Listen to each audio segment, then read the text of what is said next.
وبينات من الهدى والفرقان.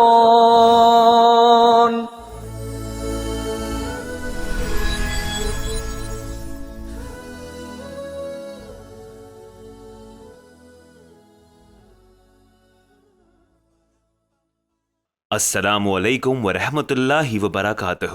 محترم ناظرین، اب ہم یہاں کرونا وائرس کے اس عظیم فتنے سے واقع ہونے والی تباہی اور اس سے رونما ہونے والی سنگین صورتحال کا جائزہ پیش کریں گے، جس پر احادیث میں قدر تفصیل سے روشنی ڈالی گئی ہے. لہٰذا احادیث میں اس کی تفصیلات ملتی ہیں کہ کرونا وائرس کا یہ فتنہ ابتدا میں کس طرح پھیلے گا اور آگے کیا شکل اختیار کر جائے گا، اور اس سے روئے زمین پر کیسی بھیانک قسم کی اموات رونما ہوں گی، اور اس پوری صورتحال کا اہل باطل کس طرح استحصال کرنے کی کوشش کریں گے.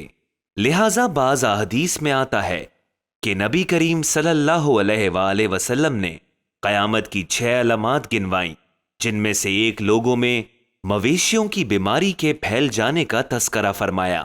لہٰذا یہ روایت اس طرح ہے. عوف بن مالک رضی اللہ تعالی عنہ نبی کریم صلی اللہ علیہ وآلہ وسلم سے روایت کرتے ہیں کہ آپ صلی اللہ علیہ وآلہ وسلم نے فرمایا، قیامت کے قریب تم میں مویشیوں کی بیماری پھیل جائے گی اور تم مویشیوں کی طرح ہلاک ہوگے. کتب حدیث میں اس معنی کی کم و بیش 50 روایات ملتی ہیں، جن میں اس بیماری کا تذکرہ علامات قیامت کے طور پر کیا گیا ہے. جن کتب حدیث میں یہ روایت مروی ہیں، ان میں صحیح بخاری، مسند احمد، مستدرک حاکم، مصنف ابن ابی شیبہ، معجم کبیر طبرانی، مسد الشامین طبرانی اور نعیم ابن حماد کی الفتن وغیرہ شامل ہیں. ہم پہلے یہاں ان احادیث میں وارد الفاظ کے لغوی معنی پیش کریں گے، جس سے ہمیں اس وبا یا وائرس کی نوعیت سمجھنے میں مدد ملے گی. لہٰذا مذکورہ بالا حدیث میں مستعمل 2 الفاظ کافی اہم ہیں. ان میں سے ایک لفظ موتان ہے اور دوسرا قواس ہے.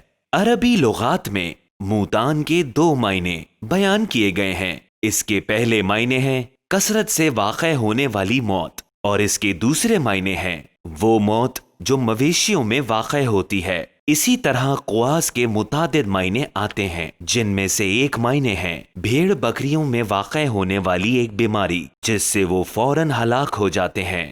قواس کے دوسرے معنی ہیں سینے میں واقع ہونے والی ایک بیماری جس سے ایسا محسوس ہوتا ہے کہ گویا وہ حلق کو توڑ دے گی.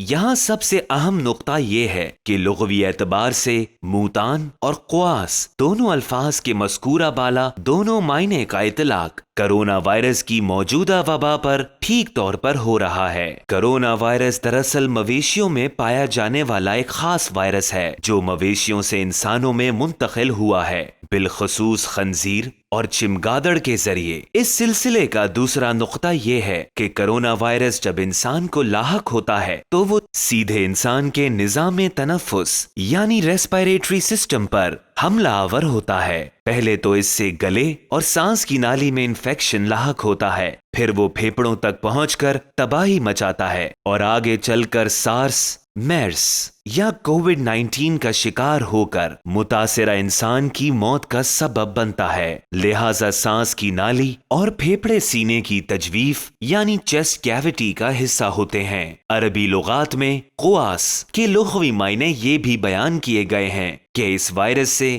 انسان کے سینے میں جو بیماری لاحق ہوگی، اس سے ایسا محسوس ہوگا کہ گویا وہ حلق کو کاٹ دے گی. لہٰذا کرونا وائرس سے بھی جب کوئی انسان متاثر ہوتا ہے تو وہ سب سے پہلے اس کے حلق اور ہوا کی نالی پر حملہ آور ہوتا ہے. لہٰذا سائنسدانوں نے اس بیماری کے لاحق ہونے کی سب سے پہلی علامت حلق کا درد یعنی سور تھروٹ قرار دیا ہے، جو لاہمیہ کے تورم یعنی سوالن ایڈینوائڈ کی وجہ سے لاحق ہوتی ہے. اس سے اس قدر شدید کھانسی لاحق ہوتی ہے کہ جیسے وہ حلق کو توڑ دے گی اور اس سے سانس لینا دشوار ہو جاتا ہے. لہٰذا اس وائرس کے لاحق ہونے کی سب سے بڑی علامت میں حلق کا درد اور بخار اہم علامات قرار دی گئی ہیں. بہرحال حدیث کے یہ بیانات کہ اس وائرس سے لاحق ہونے والی بیماری سینے سے متعلق ہوگی جو حلق کو توڑ دے گی، لغوی طور پر اس کا اطلاق اطلاق کورونا وائرس پر مکمل طور پر ہو رہا ہے، لہٰذا یہ حدیث نبوی کا ایک اور بہت بڑا علمی اعجازی بیان ہے۔ طاعون اور کورونا وائرس میں فرق۔ اس ضمن میں یہاں طاعون اور کورونا وائرس میں ایک فرق کو سمجھنا ضروری ہے جو احادیث کے مطالعے سے واضح ہوتا ہے اور جو جدید سائنس کی کسوٹی پر پورا اترتا ہے۔ احادیث میں اس وبا کو طاعون نہیں کہا گیا بلکہ قواس یعنی مویشیوں کی بیماری کہا گیا ہے۔ طاعون جسے انگریزی میں پلیگ کہا جاتا ہے وہ ایک ایسا متعدی مرض ہے جو بیکٹیریا سے پھیلتا ہے۔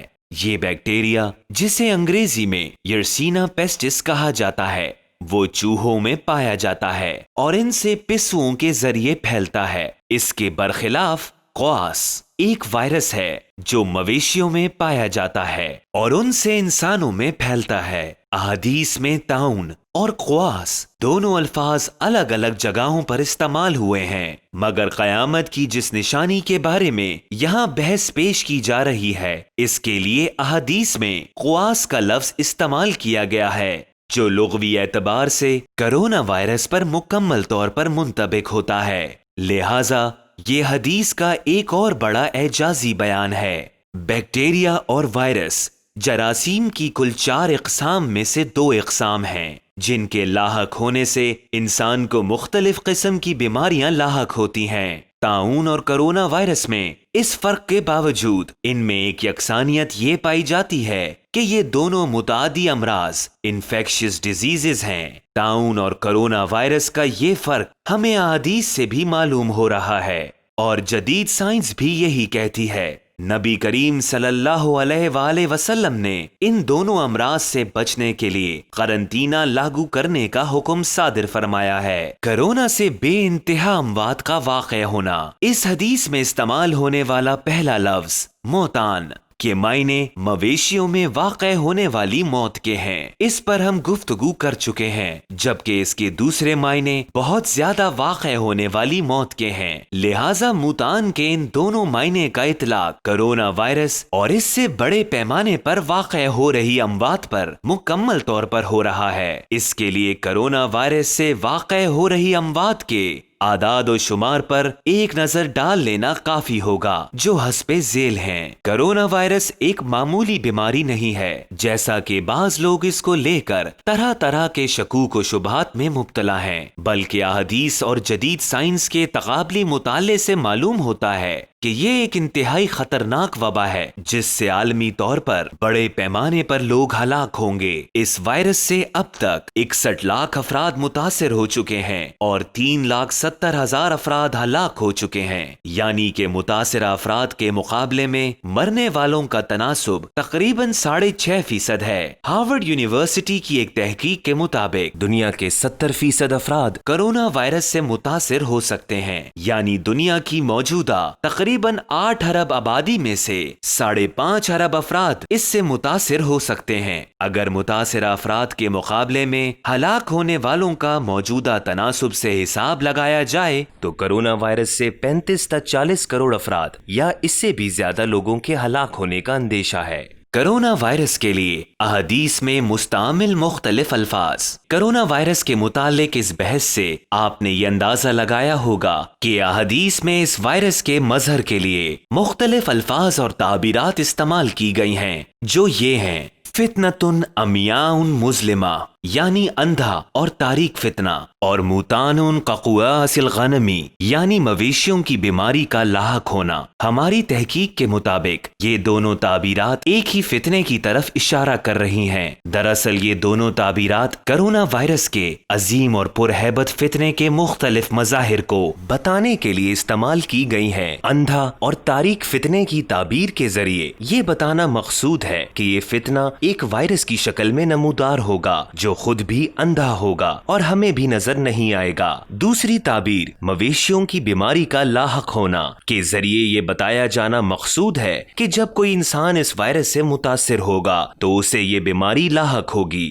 ان دونوں تعبیرات میں وہی فرق ہے جو کرونا وائرس اور کووڈ-19 میں فرق ہے۔ کرونا وائرس ایک وائرس ہے جس کی ایک خاص شکل واحد ہے اور کووڈ-19 ایک بیماری ہے جو کرونا وائرس کے لگنے کی وجہ سے لاحق ہوتی ہے۔ کرونا وائرس کے سلسلے میں احادیث میں مذکور بعض مزید اہم اور خطرناک مظاہر اگلی احادیث میں ملاحظہ کیجیے۔ ناظرین، اس پروگرام کی اگلی اور آخری قسط ضرور ملاحظہ فرمائیں۔ ناظرین، اگر آپ کو یہ ویڈیو پسند آئے تو اسے لائک کریں، شیئر کریں اور ہمارے چینل کو سبسکرائب کریں اور بیل آئیکن کو کلک کریں تاکہ ہماری اس طرح کی مزید ویڈیوز آپ تک پہنچتی رہیں۔ السلام علیکم ورحمۃ اللہ وبرکاتہ۔